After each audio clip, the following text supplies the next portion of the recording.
what you want, when you want it, where you want it. This is The Mesh. Foot Candle Films.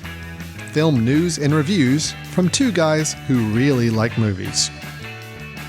This episode is brought to you by the Foot Candle Film Society. For a schedule of upcoming screenings and membership information, visit the Society's website at www.footcandle.org.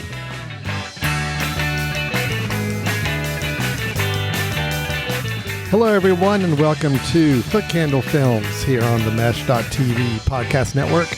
My name is Alan Jackson. With me is Chris Fry, and we are with the Foot Candle Film Society, the annual Foot Candle Film Festival, and this podcast, Foot Candle Films.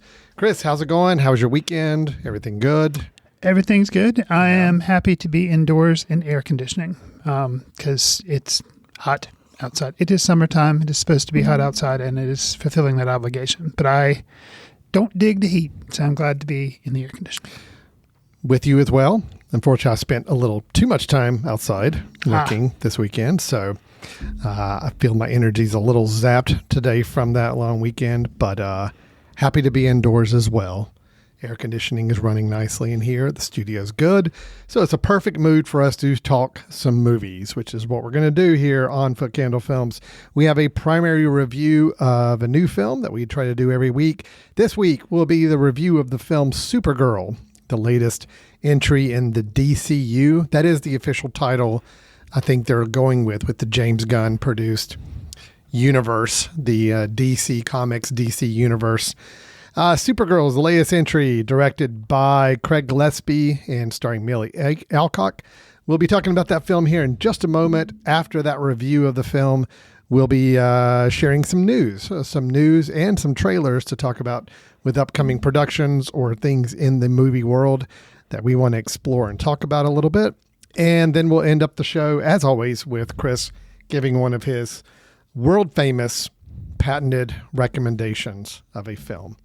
Chris, you know I travel a lot. Build up the anticipation. And as I'm all around my travels, people are always coming up and talking about this podcast, but they don't really talk about anything except asking, how does Chris get all these great recommendations of films? People have built their watch queues for the last several years off of your recommendations. So you've got quite a tradition to uphold here. A lot of people counting on your recommendations. So I hope you're not going to let them down today. One day that should result in a kickback from like Netflix and Hulu, maybe one day. Right. I'll keep waiting on that to happen. But in the meantime, we've got plenty of other things to get into, starting with our primary film review, which is the movie Supergirl. Hey, I was just touching base to see when you think you might be coming back.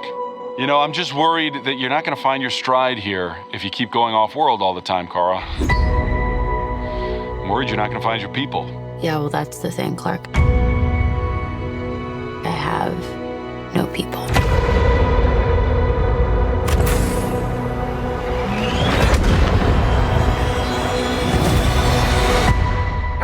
Home is wherever you are, buddy.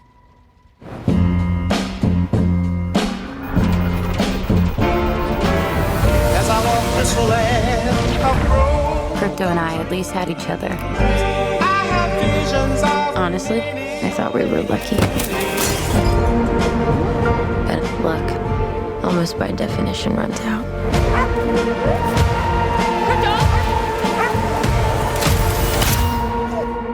What can I do? The brigands carry the antidote on that person. He has 3 days. You cannot give up on me.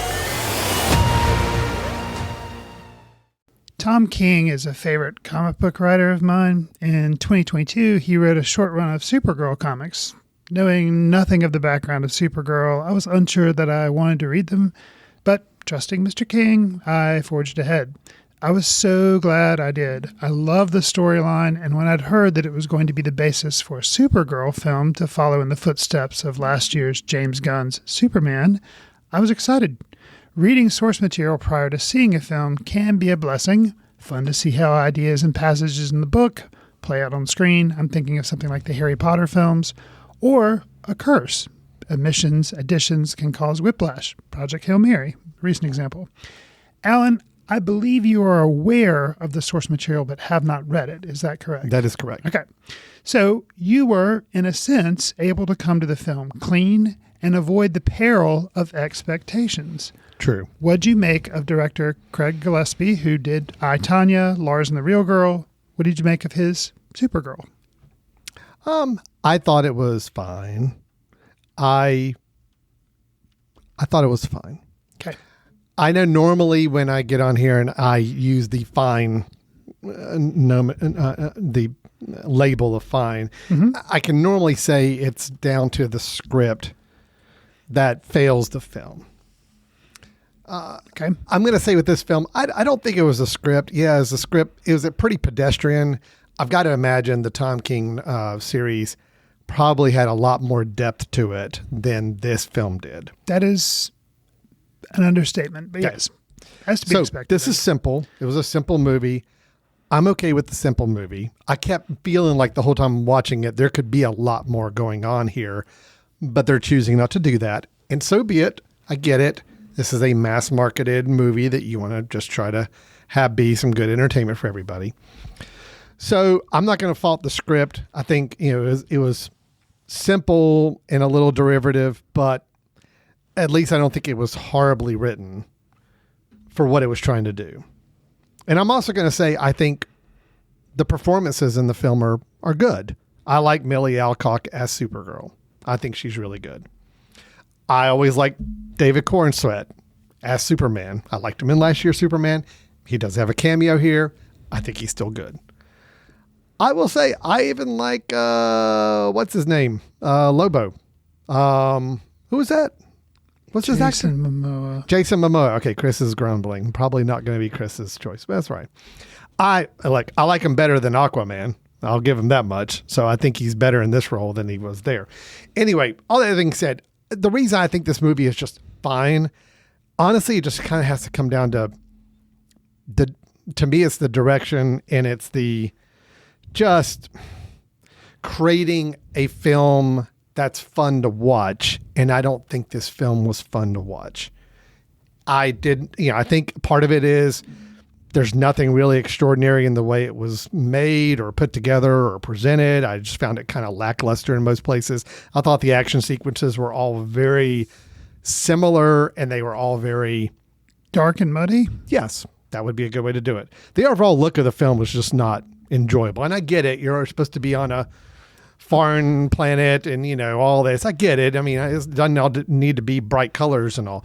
But man, it's like this whole film was just kind of blah to watch. And just, the moments where the film, I think, needed to hit some higher emotional points. And there were a couple where they could have explored that.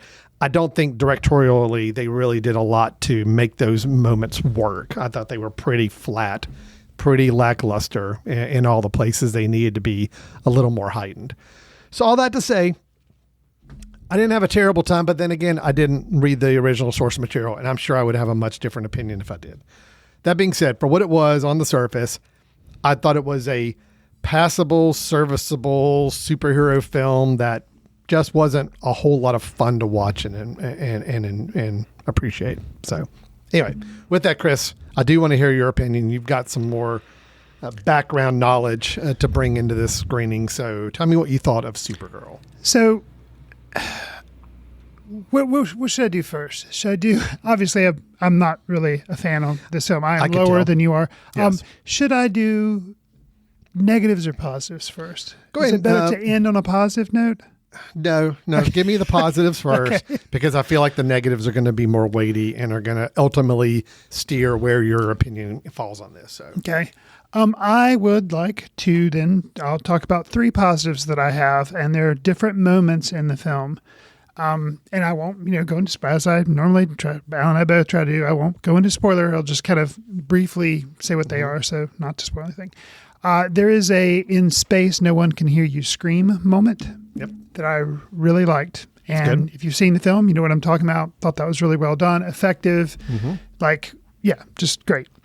There is some filling in of Kara Zor-El, Supergirl, filling in of her background, specifically the difference between her and Superman's exit from the planet Krypton.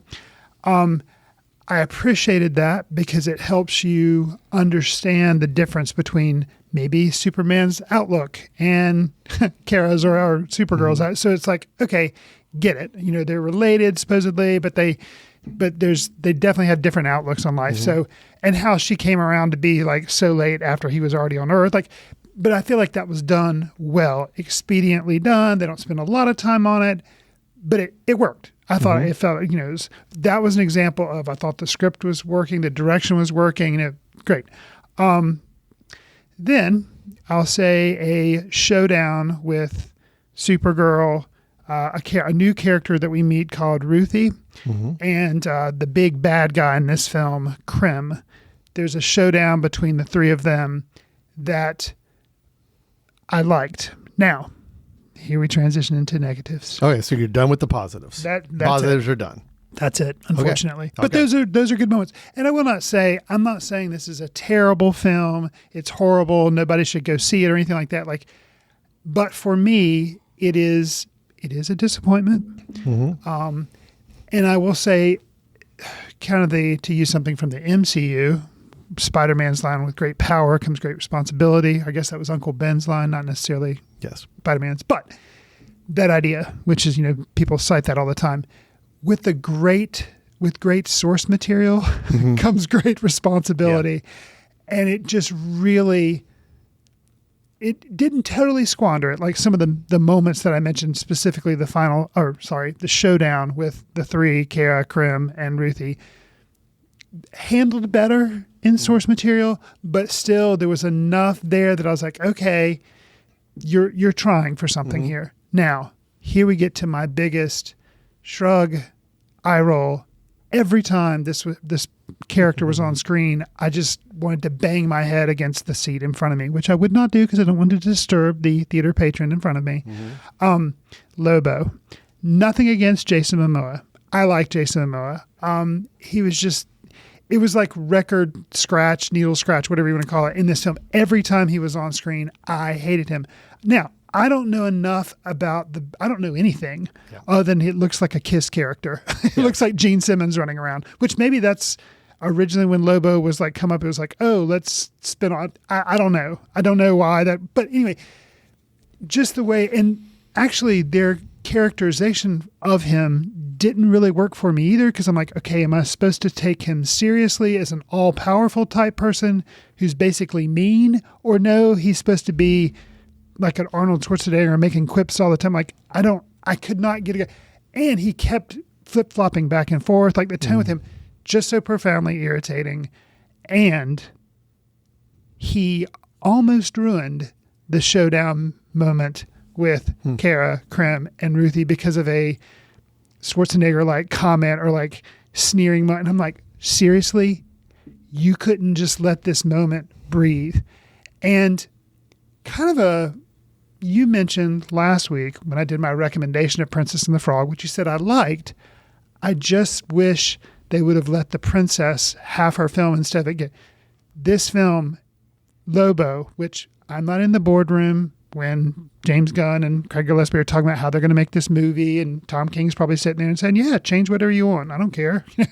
Because he's happy to have a paycheck and make a living as a writer. I don't know why Lobo was included, but because I see a lot of films, and yes, I can be jaded a little bit. My thing is they want boys to come see this movie. And so they ram Lobo in here so you can see a motorcycle riding, cigar chomping. And I'm like, I disliked it so much. And it was really, really distracting for me that every time he was on screen. And like I say, nothing against Jason Momoa. I like him as an actor. It just that character there was nothing he could have done to make that character work in this. I just really don't understand, other than, which makes even more of an egregious thing for me, if all they're doing is setting up for two films down the road where maybe he's part of the Justice League with Superman and Supergirl or whatever. Don't know, don't care. Like, just so irritating. So yes, that was my biggest heard, thing. understood, appreciated. Okay. But you liked it, so that's fair. Well, yeah, because, I mean, yeah, Lobo's an annoying character. Yes, he's an annoying character. That's kind of his thing. So I at least came in with the understanding that was supposed it. to be. Was it egregious that he's there? Absolutely. Did he need to be there? Not a bit. I think part of it is, yes, it's corporate synergy. It's like, okay, we just like every other franchise, we got to build in characters so we can spin them off, whatever.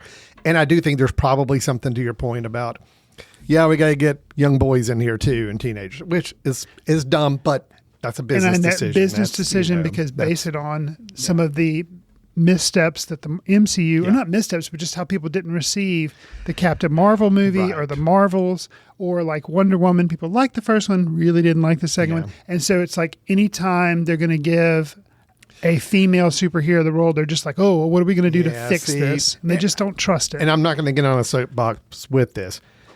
I think studios are very misguided in why audiences have not connected with superhero films that star females. Mm-hmm. Okay. Because when they're good, people go to see them. Right. People talk about them. People spread the word and people come out to see them. The first Wonder Woman was a great example of that. Gal Gadot. That was a good movie and people saw that it was a good movie. I think the first Captain Marvel on the Marvel was a good movie. Agreed. And it did really well box office wise. Agreed. Other ones, it's just if it doesn't get the positive word of mouth and people don't like the movie, then people don't go. And unfortunately, I see the studios kind of saying it more of, oh, well, that one had a female lead. So that one's, we now have to couch our future efforts with female leads, which I don't think is right. I think, the quality of the movie makes the movie, not the lead character, in my belief. And I think audiences are sophisticated enough to agree with that. So anyway, that being said, so if Lobo's there just to get the boy audience, that is whatever. It's an unfortunate business decision. It's unfortunate, whatever. I just thought, I guess I was just really happy to see Jason Momoa playing a character that was more fitting than what I saw him try to be Aquaman in the previous version of the DC universe, because that was horrible. I just thought he was miscast. You want to talk about a character that's just like throwing out one-liners and trying to be funny all the time that did not need to be that way. That was Aquaman by Jason Momoa. At least with Lobo, I'm like, all right, you got it. This is the character. This is what I remember reading as a teenager and all that. Cool. I get it. And yes, he's annoying. He's kind of trying to be a DC's equivalent of like a Deadpool. That's kind of the mode they go for. It's like this very sarcastic kind of gruff guy, And again, I think Momoa did it. But I can see how the character is annoying because he's annoying. And also, yes, it's a shame they had to weave him in when I think the film could have stood fine without him. Agreed. So all that being said, I agree with everything else you said, Chris. I mean, not knowing the source material, I just assumed while watching this, it's like, I'm sure the source material is so much better, so much more depth to it, so much more intrigue and emotion going on than what I'm seeing here. But I'm like, if you had to give the elementary, dumbed down version of great source material and put it on screen and make something serviceable entertainment out of it, I mean, I don't know. I guess they did it and they got it. So, and it was if it was just falling short of my cursed expectations of the source material, that'd be one thing. But coupling it with Lobo, that was just like it was a double whammy. That killed it. Yeah, you were done. I'll say too. Well, what do you think of the performances? At least, can you separate the performances? I think, especially from what you've said about the character of Lobo. No, I think Momoa did a good job. The performances I thought across the board were great. I'll also say too, maybe, but there again, like compared to the offense of having Lobo in the film, I thought maybe they leaned a little bit too heavily on Superman. It's fine for he was I agree. But it was like, okay, yes, I get it. They're related. They're cut. So it's fine for him to be there, but it's like, okay, but let's really background him. That to me was a little more egregious where it's like, all right, that felt like to me oh, hey, everybody, Superman's in this one too, so it's all good. And that one actually was even more egregious of just not having confidence in your main characters to kind of carry this themselves. But performances across the board, like you mentioned, I thought were great. Eve Ridley, who plays Ruthie, who doesn't get as much as she did, obviously, in the source material, but I thought she did a good job of playing that character whose family meets a tragic end at the very beginning of the movie and sets her on this path of revenge. Matthias Schoenaerts, who plays Krem, I think it was just fun for me. I remember him as being in a period piece. I think it was Far From That in Crowd, I think is what he was in. Correct. And, he's Mr. Handsome and everything. Haven't seen him in a while. And for him to show up as this, it's like, he's like the gross, disgusting villain with piercings all over his face and everything. I thought that was kind of amusing. Unfortunately, I just felt like, no, his performance was great. I just thought the character itself was in the film very just one-dimensional. There's just nothing to it. It was a very throwaway villain, which unfortunately that's also another reason. That's another reason people don't remember these superhero movies is when the villain is just so disposable. And I felt like that was the case here. So just to the fact that there's a bigger climactic battle, which looks a whole lot like the first, second, and third big battles that happen in the movie. They're all very similar looking and tone and just anyway. But in that climactic battle, it took me a while to figure out which one is the big bad guy, like the big villain, the Krem, because they all kind of look the same and they're all fighting the same and they're all doing the same. It's like, all right, well, that right away is a sign that you didn't really build a character that I really kind of want to look for and seek out and follow in this film. And so that's a challenge. But anyway, Something I'll also say that I would say, I think you would probably agree with this, is a superpower of James Gunn and is not of Craig Gillespie. Is it music? Yes. Now, James Gunn brings with him the Guardians of the Galaxy movies that had, very famously had music sings in them. And, he's made the Peacemaker series for DC, which, has music. So it's just like this guy, he's really into music. And for me, and I understand for some people that could be irritating, but for me, it works.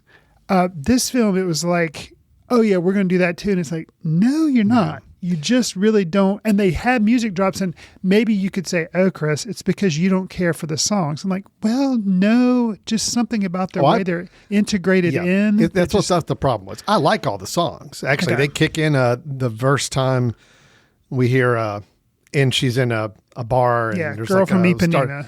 Well, there's that, but even before that, like in the opening bit, there's a song by Wet Leg that I love. It's like a great song, but it just felt like, we added this in post, and it just kind of felt like we needed to have this needle drop moment, and it just didn't feel like it really worked for the film. And that's the way I think all the music was the rest of the way. It's like, it's not that the music was bad, it's that it just felt requirement to tack on at these moments. And it was very haphazard too. It was like, it felt that way to me. There were some moments where it was like orchestral score, all this stuff. And then all of a sudden randomly they would start a pop song. And I'm like, okay, I don't really understand what the change in the tone of the film was to make this musical cue happen. So anyway, no, Craig Gillespie doesn't quite have that same gift. Honestly, I just don't think, I like Craig Gillespie. I like a lot of his stuff. I don't think this is his bag. I don't think the superhero CGI, big action sequences, it's just not his thing. And he did it okay, but there's nothing out of this that makes me say, oh yeah, I want to see him do more of these movies. Not a bit. So yeah. Okay, but Chris is exhaling. I really, like you summing up, it's double-edged sword. It was Lobo and leaving a lot of the source material behind, which, I know you're going to leave some, but just squandering it. So. Yeah. Well, so it was frustrating. I'm kind of glad I hadn't read the source material before seeing this, because I probably would have felt, I'm sure, much the same way with it. I always get very nervous about when something is clearly trying to adapt something or using that as an inspiration for it. I kind of like it if you don't fully adapt something, because then it just sets that expectation that it has to hit every note and it has to hit these moments. I kind of like it when a creator can take that as source material as inspiration and say, all right, we're going to build something in this world with this tone. But when it sounds like there's so many moments here where, this is based off of this comic series, And they've even said on the press, we are kind of using that as our adaptation point. Mm-hmm. And the plot line is the basic plot line from that series. It's like, okay, well then you kind of have a responsibility to use the good material you've got and do something interesting with it. So it sounds like that was not done here. So Not in my opinion. all right, good deal. Well, I had a slightly better time than you, but only because I didn't come in with those expectations or preconceived knowledge of the source material. So I'll take that as a little bit of a positive there with that. Again, I just do want to highlight, I thought Millie Alcock really good. I like her interpretation of Supergirl. I like the character they defined for her in this film. I just wish when there are some moments late in the film where this character is supposed to have some deeper introspection and deeper arcs to follow, I felt like the film took the easiest, quickest, shortcut route to get there it could. And I felt like there could have been a lot more depth in the character's development. Right. But I'm not going to blame that on Millie Alcock because I thought she's really good. Sure. And again, I think they got the right people in this thing. Just didn't give it anything worth remembering or thinking back on or wanting to go back and see again. And I will say too, I recently, which probably hurt my interpretation of this film, I went back and rewatched last year's Superman before watching this film. Okay. And I liked it before, and I really liked it this time. It plays well on repeat viewings. And so I was just like, so then I was like, oh, so there again, kind of maybe, unfortunately, hyping myself up for this. So, quick point of note. Yes. If Crypto did not exist, I don't think either of these two movies exist, right? I mean, it's like, how much is Crypto integral to both of these films? It's kind of crazy. Well, that was kind of a thing for James Gunn. James Gunn. Yeah. Well, yes and no. Definitely not the second time around. It wasn't. First time around, I'd have to revisit like comments and stuff. But James Gunn was like, that was a big thing, is he wanted to put Crypto on screen, right? Yeah. Well, so again, he absolutely did. And I think that part works for me, especially on reviewing. So. It was just kind of funny when in Supergirl. It's Crypto's in the first shot of the film. He's there early on. I'm just like, okay, boy, it's all going to be Crypto for the rest of the movie. They did something where Crypto was kind of off the board for a while, which I think was probably good. And based on the source material. Okay, good. So that was good. That worked for me. I mean, it gave me, yes, that worked. But there was a little bit of a fear because I do remember with Superman, one of my criticism was Crypto seemed to be the catch-all. We need to be saved. We need something to be fixed. Okay, well, we got Crypto, so we're going to use him. So there was like at least 2, if not 3 instances of that in Superman. And I'm like, please don't let that be the case in Supergirl, where it's just Crypto's going to come in and save everything all the time. They're like, nope, we're going to take Crypto off the board for a little bit. But then instead we'll put Lobo in, and Lobo will be the saving grace. And Crystal was rejoicing. I'll say I hear complaints, and I hear your criticism, valid, about Krim kind of being a paper thin villain, because and disposable, and especially with character design, there's somebody that Lobo's after, which in theory is the whole reason he's in this movie. Yes. And I never caught really which person he was like. What do they call them? They're not raiders. That's not what they call them. Bandits. It's not bandits. It's something. There was another. It's like a term for this group that goes around. Not marauders, but you get what I'm saying. It's like this group, the bad group. Yes. And so Krim is a member of he's the leader of this bad group, and then this other dude that Lobo's after is in this group. But it was hard for me to tell like who is Lobo after, because it didn't matter. But one thing that I will say. You could consider it a strength, but I hear it's not. In the source material, Krim, he is just mean and he is cruel for no reason. Like he just enjoys it. He has no soul, no humanity. He just enjoys being cruel. And so, granted, if every other villain that's of a lesser thing is like that, you're like, yeah, but he's no different. He's just like, so I will say at least they don't bother trying to give him any redeeming quality, which is true to the source. That's a good point. That's a good point. Yeah, that adds a little bit to it. I will say, which again, handled it okay enough in a movie where you're trying to cram everything in.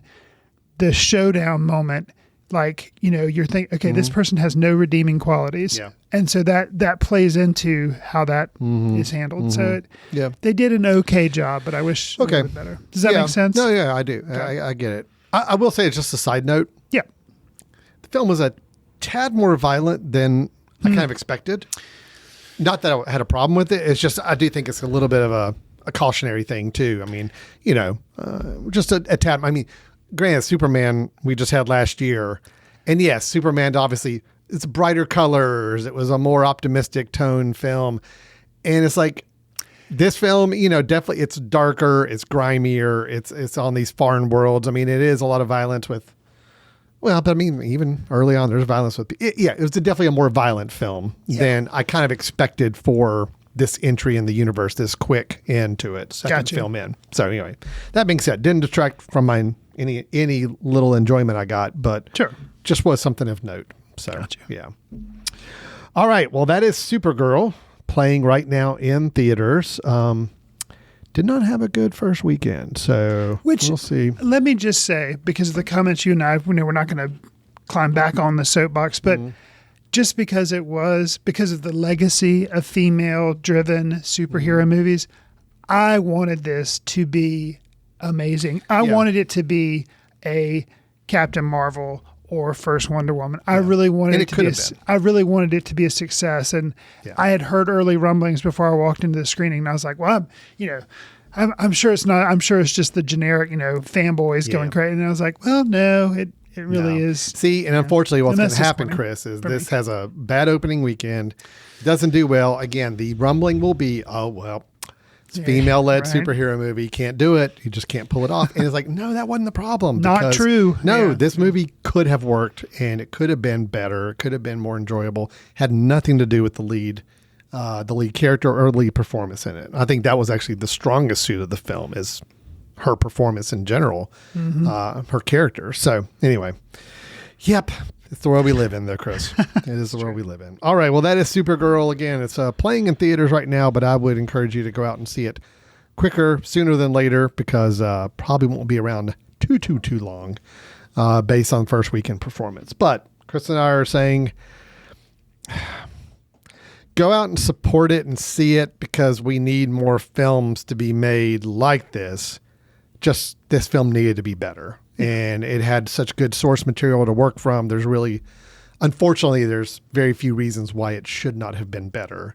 And I just think it was unremarkable in almost every sense I can think of. Just very blah. Yeah. Decent, basic entertainment for me, but nothing to write home about, nothing to think back on, nothing to recall, nothing to want to see again. And then you were really let down with the misuse of the source material. Okay. Yeah. So that is Supergirl. All right, Chris, we're going to take a quick break. And when we come back, we've got 3 trailers to show. Oh my gosh, we stacked it in. And I have one quick news item that I think you will find entertaining, because it harkens back to a notorious review we did a few months ago. Yes, I'll set it all up in a little bit, keeping you on pins and needles waiting. Okay. But with that, you're listening to Foot Candle Films. We'll be right back in just a moment. Want to discover great podcasts or maybe even start one of your own? Welcome to The Mesh, Western North Carolina's podcast network built for creators and listeners alike. From local sports and business to comedy and culture, The Mesh is home to unique voices and fresh perspectives. Do you have something you want to say? The Mesh can help you bring your podcast to life with the tools, support, and platform you need to be heard. Check us out at themesh.tv, where great podcasts live and new ones are born. Welcome back to Foot Candle Films here on the Mesh.tv podcast network. Chris, I teased before we broke that I did have a news item that was going to reference an old review from a couple months ago that we did. And so let me go ahead and start us off with that before we hit a few trailers and talk about some films that are going to be coming out. Because this is a news item about a film that sounds like it might not come out, or if it does, it's going to need some more work. Gotcha. This is from The Hollywood Reporter, is saying that Jonah Hill, actor and recent director, we reviewed his latest film, Outcome that he directed. Did he write it also? I think he did. Yeah. But And he also starred in it. Definitely as well. starred in it. That we hated as a movie. So anyway, Jonah Hill's latest movie is a new one called Cut Off. It's a comedy Okay. with Kristen Wiig. Is it all about like Daisy Duke shorts? That's correct. You're absolutely, Chris. You are on the pulse of what is all What about is pop trending. culture these Yes. days. That's right. No, this film called Cut Off. I'll just give you a quick description of the film. Is a film that Jonah Hill directed, produced, and co-wrote with Ezra Woods. It follows two siblings played by Jonah Hill and Kristen Wiig, whose wealthy parents stopped financially supporting them. It's been described by Mr. Hill himself as a classic comedy, which right away, I'm sorry, Mr. Jonah Hill, and I can say this to you now because we reviewed your film. We spent an hour and a half with your film a couple months ago, and we did not have a good time with it, and we found a lot of problems with it. So don't come out to the press and say your next film is a, quote, classic comedy, comparing it to Trading Places, Clueless, and Step Brothers. I'm like, oh boy.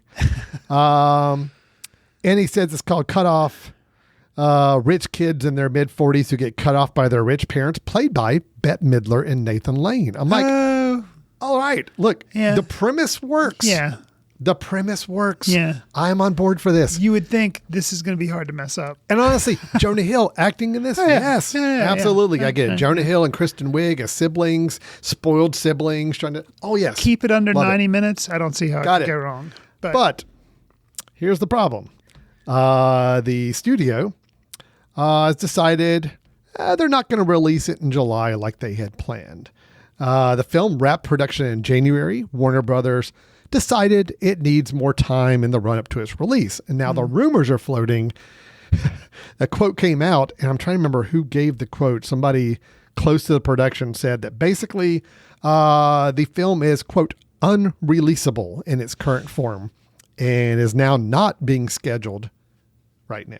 No. So I just, I read this, and I hate to see any production fail. Yeah. I hate to see the idea of making a film and not releasing it is just despicable to me. Sure. However, when somebody says this film's unreleasable, and I saw based on your experience, I saw Jonah Hill's last film, I'm like, yeah, I could see that being the case, and I'm not surprised. So anyway, Chris, you had heard this news as well, so I think you had a similar reaction. Yeah, and I was like, well, yeah, anytime it's a work of art. It's something, whether or not it's good or not, that's everybody's subjective opinion. But I was surprised at like, wow, they're coming out and saying we're not going to do it. So unfortunate, but yeah, based on my prior experience, well, it'll probably, I assume, at some point be released on streaming somewhere. But yeah, too bad because it sounds like there was a lot of potential there. So. Yeah. A representative for Mr. Hills told The Hollywood Reporter that the film remains in post-production and that its release date was pushed because it, quote, wasn't ready. So take that as you will. Okay. I want every film to be good. I want every film to be successful. So I'm pulling for this to get retooled, refixed, because the premise and the two leads I'm on board with. Well, the four leads. Yeah, there you go. But boy, Jonah Hill, man. Yeah, just not a fan of any directorial efforts, or I guess even like lead writer efforts on his films at the moment. And I believe the fellow you mentioned that was co-writer for Cut Off was also a co-writer on Outcome. Is that right? Ezra Woods. Yeah. Okay. So that could be troubling right there. Could be as well. Yeah. All right. Well, I just wanted to kind of pass that along. Sure. That news, a little bit of supporting our negative opinion of his last film. It just we weren't the validated outliers. it a little bit. Yeah, That's sure. right. It does validate it a bit. All right. Let's move on to some trailers. We like to talk about trailers, movies that are upcoming that we're curious about, we want to see, or at least we want to see information about to see if it's something we're going to want to see when it shows up in the theaters or not. And we've got three we're going to kind of hit through here real quick. First off is going to be the film Werewolf. And I'm intentionally pronouncing it as Werewolf. Is that correct. I know that's like an old type spelling of it. Sure. It's W-E-R-W. Is it U-L-F or O-L-F? I think it's ULF. U-L-F. Yeah, I think that's the difference is instead of W-E-R-E-W-O-L-F, it's the U instead of the O. So I think that's the, which, it's like, these unique takes that Mr. Eggers does on Nosferatu, so yeah. Well, and speaking of, so this is Robert Eggers, who last film was Nosferatu that Chris just mentioned. He's kind of all been traipsing through a lot of horror films, a lot of, let's rattle off. What were the ones he did before? He did The Witch. The Witch. He followed that up with The Lighthouse. Right. The Northman. The Northman, which was his one time, I don't know if the Lighthouse I would consider a horror. It was just more of a psychological deal. Yeah, sure. But then I think, was it those three and then he did Nosferatu? I believe so. Okay. So this is the second film in a row where it's kind of taking a classic story, kind of classic monster horror, story and translating it and trying to keep it a little more period accurate and kind of the time. Mm-hmm. So we've got Werewolf. This film is starring, his name is, I do remember his name. Aaron Taylor Johnson? Aaron Taylor Johnson, okay. Who was in Nosferatu. Right. As a supporting role. So is it the same character he plays in this one or a different character? I don't know. I don't think so. Okay. That would be kind of interesting if it would was. Be. But yeah. So let's take a look at the trailer. This is coming out at Christmas time. Just, That's what he does. Yeah, it's like the Prince of Darkness, Nosferatu, coming Christmas Day. Yeah, that's so right. It's like, yeah. okay. Yeah. So. And I'm sure this film will be totally family friendly. Yeah. It'd be great for Christmas Day. Counter-programming for Christmas Day. It is counter-programming is what it is. Absolutely. All right. Let's watch the trailer and see for ourselves. Just released, I agree, I think it was just this morning, re-released the trailer for Werewolf.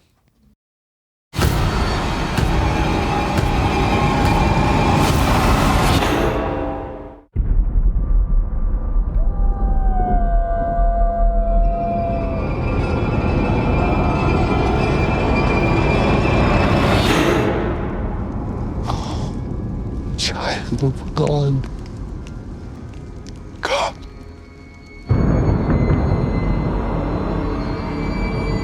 Do not dread the darkness. Embrace it.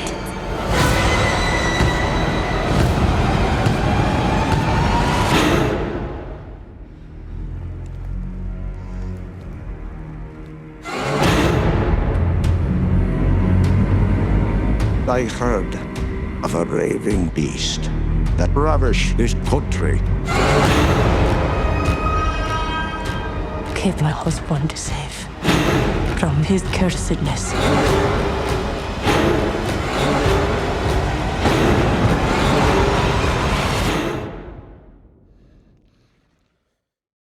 So that was the trailer for Werewolf. I mean, looks like a Robert Eggers joint. It does. For sure. It does. Yeah. No surprises there. So initial thoughts on it, just on first blush here? Yeah, I think for audiences, I'm including myself in this, it may be a little challenging because the color palette looks kind of like Nosferatu was, washed out, very like pale. Well, it was color. using, I noticed 2 or 3 different palettes. Like it had a stark black and white for some.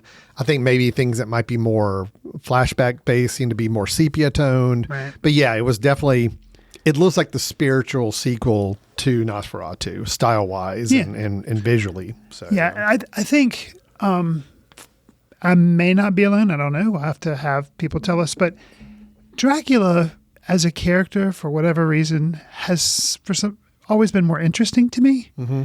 And if I look back at different films that have been made, it seems like I've always swayed more towards Dracula than I have to like Wolfman or Frankenstein. Mm-hmm. We discussed Wolfman, which was done a couple of years ago. Yeah, that was, oh shoot. Yeah, I can't remember who directed that off the top. That. But it was more of like a family drama, modern day type thing. That was okay. But this just, I'm not sure that there are going to be any surprises for me, although I will say that it's going to be extremely high production value, huge sets, costumes. It'll be the hallmark of a Robert Eggers film. I did end up liking Nosferatu more than I thought I would, I think because I was just like, I've seen this story 100 million times.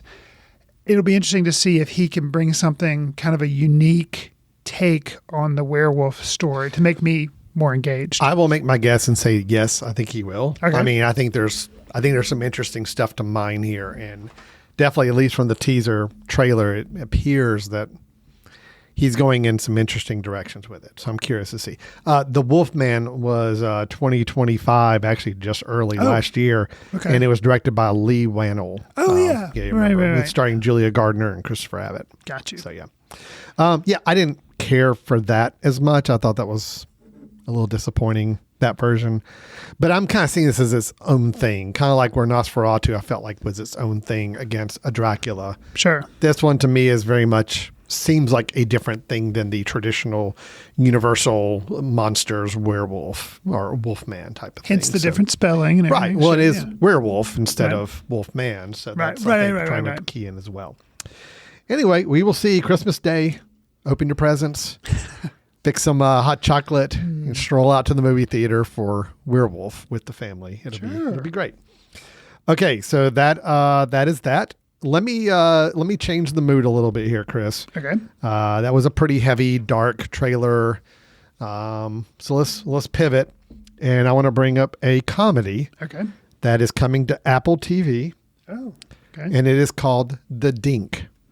Okay. And I just go ahead and have to preface this. I have a very personal connection to this movie trailer. Well, the movie it's showing. Okay.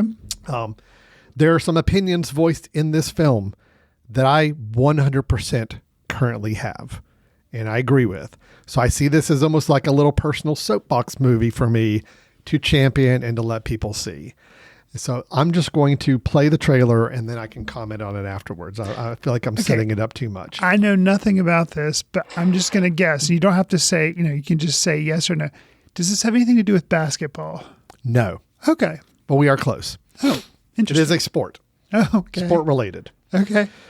Okay, here we go. This is The Dink. Just enjoy and we'll talk afterwards. Okay. Tennis. Elegance. Aesthetic perfection. She needs our protection. An epidemic is sweeping across our once great nation, and its name is... Pickleball, bitch. Yeah. Here's your pickleball. In the garbage. This is a tennis club, lady. Get your pickleball ass out of here. My name is Dusty Boyd. You're crushing these old people, Dusty. But most people know me as the Hammer. How come you work for your dad teaching 9-year-olds? He's the guy that almost beat Andy Roddick. My wrist! Walk it off! Come on! Maybe you could, hook me up with something for the pain. Take it easy with us, okay? Come on! You wrote a prescription for pickleball? You didn't actually bring it to the pharmacy, did you? Oh, of course not. I'm not an idiot. So that was the trailer for The Dink. Yes, it's about pickleball. It's starring, what's his name? Jake Johnson. Mm-hmm. And executive produced, and also has in it Ben Stiller. You got Ed Harris, Mary Steenburgen. So, Chris, this is like my personal philosophy film at this point. Sure. When pickleball started getting famous and popular a little while back, I was the one going to tennis courts angry that people were playing pickleball on our tennis courts. Right. And I did not understand it. I did not like it. I did end up playing pickleball once, not too long ago. Got asked to play, and I get the appeal. It's fun. It's easier. It's a good recreational pastime. Sure. But I totally understand what this movie is trying to say, the overall picture that tennis players have about pickleball and all. So anyway, so that's what I say. It's like a personal spirit animal for me and encapsulated in a film. Will this be any good? I don't know. It looks like it could be kind of funny, but I don't know. Mileage may vary. So anyway, this is your first take with it. Any just initial thoughts or? Yeah, I mean, I always up for a good comedy. So it looks like, and I feel like it's coming out at a good time because that, unlike kind of like some of my beefs with Toy Story 5, it was like, oh, technology can be bad for children. It's like, well, you're a little late on the bus. I feel like they are hitting the zeitgeist of tennis players being irritated at pickleball. It's coming out at the right time. 2 years from now, people will be like, okay, whatever. But it's coming out at the right time. Just like with any movie, when you hear it's coming direct to streaming and not hitting the theater, that makes me worry that they didn't think it was good enough to go to a theater. Yeah. But, hey, I'm always up for a comedy. It looks funny. So, well, I'll tell you this too. One thing that does give me a little bit of hope on it as well. It is directed by Josh Greenbaum. Josh Greenbaum directed Barb and Star Go to Vista Del Rey, which I thought was really fun. Okay, and I did very too. Fun movie. He directed Will and Harper. Oh. Josh Greenbaum did. Oh, okay. So Got you. Again, a documentary and a comedy both had to do with comedy. So but okay. I overall liked those. Sure. He also directed the movie Strays, which wasn't great, but I did enjoy it. I thought it was a good comedy. That's the one about the dogs and they're all talking. I don't know that I did. You ever see that? I don't think I did. I watched it. Okay. I liked it. Okay. But anyway, so he's got some good comedy background, that I think he can make things work. So anyway, that's The Dink coming to Apple TV on July 24th. So just a short 3 weeks from now. Yeah. 3.5 weeks from now. See, I'm excited. I'm looking forward to seeing it. And yes, that is actually Andy Roddick that was in the film, playing Andy Roddick, the famous tennis player. So good to see. Oh, wow. Okay. Yes. I have seen Strays. That lets you know how much of a mark it left. Yeah. Okay. Yeah. No, I'm not saying it's great, but Sure. you know me with talking animals. I like talking animals, so I had a fun time with it. But anyway, all right. I do think we reviewed it on the show. We did. Yes. I blocked it out, but yes. Yes, you didn't care for it. All right. All right. Last trailer we're going to do. It is a film you brought to my attention. I have not seen the trailer yet.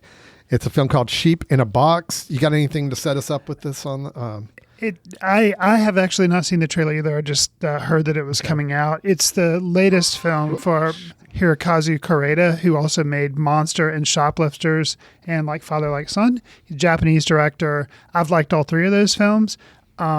This one looks interesting. I think again, haven't seen the trailer, but I think it has a little bit of a technology bent to it. So I can just read the one line. There we just go. Like one line Do it. synopsis, and then we watch the trailer. Do it. In the near future, Atoni and Kensuke, a grieving couple who have lost their son, take into their lives a humanoid identical to their late child. Okay. That's it. So we're going to go with that. This is Sheep in a Box. Is coming out is released by Neon Pictures. It is also coming out July 24th. I think, was that the same date as The Dink? Wow. Counter-programming. Counter-programming for sure. But anyway, this is Sheep in a Box. Let's watch the trailer for this film.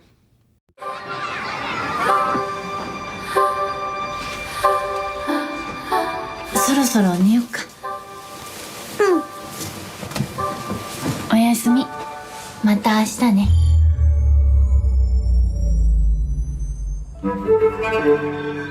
パパだよね。私は君のパパではない。二人で並んで座ってたらね、かけるは本当は生きてたんだ。見えなくてもそばにいる。ただの機械じゃないと思う。魂とか言うなよ。 That was the trailer for Sheep in the Box. I think I may have mispronounced the title leading up to it and said Sheep in a Box. It's Sheep in the Box. Chris, sounds like the one-line synopsis I gave for it kind of gave the overall big picture of the film. But sure. What did you think of after seeing the trailer? Any other thoughts you have? Yeah, sure. So it looks like kind of a combination through this Japanese director's lens of AI and After Yang, kind of like a combination of those two films. Last week we did in our trailer tapas section, we did the new film by Taika Waititi, which somebody in the sun, I can't remember the name of Clara. There we go. Clara in the Sun. And that was, a comedy that was also going to touch on this whole notion of technology and AI and, so this looks like kind of touching on some similar themes, but also what makes something have consciousness, what makes, freedom, of thought, of ideas, of expression. So, but yeah, his films just always look so great. So the trailer looks really like amazing with all the shots and everything. And I think one of the quotes that's put up on the screen, which you can't see because this is an audio podcast, is like, breathtaking and all, just like stunning. And you're like, yeah, I see that. So looking forward to it. His films for me, also the emotional beats that he's usually able to hit in his films. I'm thinking the most recent one I've seen was Monster. He's really well at bringing those out and just kind of weaving them all together. So, and usually also can kind of take you in some unexpected places. So I'm wondering how this film, even though it's not a comedy like Claire in the Sun, but how it will kind of maybe lead in some unexpected places. Right. So ditto. Looks good. Everything you just said, I agree with. No, I am excited to see this. I think It looks great. And yes, very curious how it's going to play out. So anxious to see it. July 24th, and I'm sure select theaters that'll have it on a limited release. We'll have to see how we can get a hold of it to see it here in July or August. So, all right. Well, that is our trailers we wanted to share. That was Werewolf, The Dink, and Sheep in the Box. That's our 3. And all 3 I am excited to see for different reasons. So that was a nice collection of trailers to share with people. So, all right, Chris, we are now at the final phase, the final step of our show. This is where you like to regale us with a recommendation of a film that you either recently just caught up with or maybe caught back up with after some time, whatever it may be.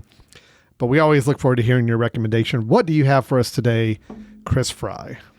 So you might be aware of this unless you've been living under a rock, but the New York Knicks won the world championship title with the NBA. That's crazy. I haven't heard anything about that. And one person who was super excited, if you know anything about this person, you know that he was super excited, Spike Lee. Oh, yeah. He wears his fandom for the Knicks on his sleeve on a hat that he often wears. Like, he's a big fan. He seems a little excited about it. Yeah. Right. He made a basketball movie called He Got Game in 1998, starring a Mr. Denzel Washington. I had somehow never seen this movie. Huh. No. Okay. Yeah. After the Knicks won, I was reminded of, yes, Spike Lee's a fan of the Knicks, and he's made a basketball movie. Yes. And I've never seen it. So I was like, I think it's high time I check this thing out. I did. I liked it. Denzel Washington, of course, good. What it really reminded me, Spike Lee's use of music, I guess it never really was brought home to me until Highest to Lowest that we saw that opening sequence that he does of New York and how he used the music there. I was like, he's always been good, but that really just struck me. Well, the basketball sequences in this film, specifically some of the opening shots of like slow motion on a basketball court of people making shots, passing the ball, it's so beautiful. It is really beautiful. The rest of the film, it's good. But those moments in the film, and there's some spread throughout too, great filmmaking. So if you like basketball, you've never seen He Got Game, or you like Spike Lee, or you like Denzel Washington, do yourself a favor, check out He Got Game. It was streaming right now on Tubi, which I don't know if that's the first time I've ever recommended that or not. Tubi, yes. Downside is with Tubi, you do have ads, or you could just rent it somewhere because I'm sure it's available. Yeah, I'm sure you could probably rent it for just without a couple ads. bucks and not have that. So, All right, good. No, great recommendation. It's been a really long time since I've seen that movie, but I remember really enjoying it when I did see it. He Got Game by Spike Lee with Denzel Washington. So, yeah, one of their, how many films do they do together? Like 4 or 5? Many. Films? Yeah, I'm not sure. Quite a number of collaborations. So, all right. Good deal. All right. Well, that wraps us up for today. That was everything we promised at the front. Our review of Supergirl. We had a news item about Mr. Jonah Hill and his latest film that we may or may not ever see. Then we also had trailers for Werewolf, The Dink, and Sheep in the Box, and then Chris's recommendation of He Got Game. So Chris, as always, if anybody would like to chime into some conversations about any of these films, are you excited about The Dink? Do you have the same preconceived notions about pickleball that I did not just a year ago? How do you get a hold of us to talk about any of this stuff? You can contact us via sending an email to info@footcandle.org or leave us a voicemail at the mesh.tv website, where you can also check out past Foot Candle Film episodes, as well as other podcasts on various subjects from barbecue to comedy to mental health. We're also on Facebook at Foot Candle Film Society and other social platforms as just simply Foot Candle Film. Do us a favor, if you like the show, consider leaving us a review on whatever platform you receive your favorite podcast on, because it'll help us reach new listeners, and we'd appreciate that. All right. And that wraps us up for today. Yep. Yes.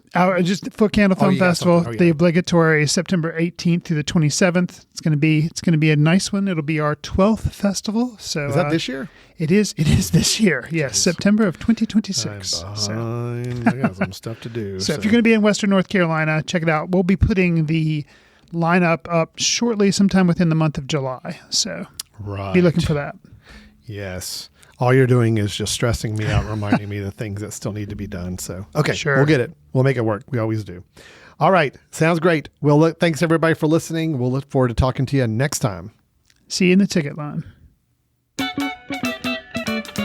Watch films in the company of like-minded people in the dark. Watch films in the underground. We won't let anyone know where you are. The films that don't make it to Carmike at the mall, or ones that were famous when Grandpa would watch films out of the reverence of the heritage of an art. Watch films through the courtesy of Foot Candle Film Society. Special thanks to Carpal Tuller for the show theme music. For more about Carpal Tuller, visit www.carpaltuller.com. You've been listening to The Mesh, an online media network of shows and programs ranging from business to arts, sports to entertainment, music to community. All programs are available on the website as well as through iTunes and YouTube. Check us out online at themesh.tv. Discover other network shows and give us feedback on what you just heard.